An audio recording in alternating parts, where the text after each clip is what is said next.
Residents also there worried about losing power with downed power lines. At last check, CBS 12's Israel Balderas was live in Sebastian. At one point, he was on the water where you could see the storm surge really coming in and the water rising quickly. At last check, he was no longer on the water. He was in the street. Israel, are you back on the water now? Where are you?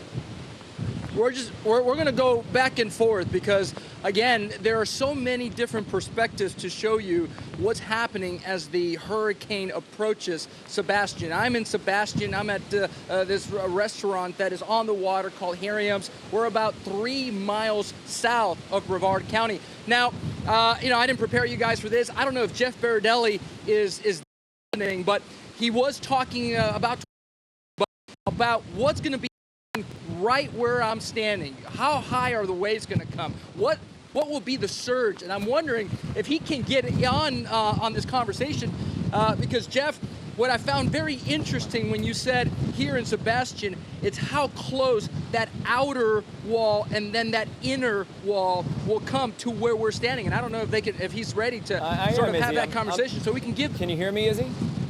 Izzy, I'm here. Yeah, can you hear I can. Me? Okay. So in Sebastian. I can hear you. Okay, so listen, as the storm rolls in, it's going to come by your area between around 2 and 5 o'clock in the morning. That's when your high tide is, right around that same time.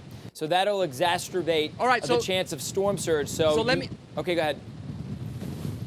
No. So let me show you. Okay, so let's show as you're saying that, Jeff. I want to show you that what we're talking about. Look at where the waves. Look at that.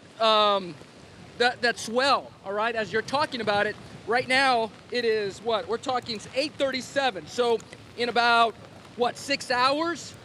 Compare the difference of where that is to where it will be. Yeah, so Izzy, you're going to add another 6-7 feet possibly. I don't know if you can hear me, about 6 to 7 feet on top of what you have right now is possible in certain areas. Not everybody, but in certain nooks and crannies, another 6 to 7 feet on top of where you are, which would be taller than you, Izzy. I know you. Yeah, well, look at that. I'm putting my hand right here, and I'm showing you where that distance is.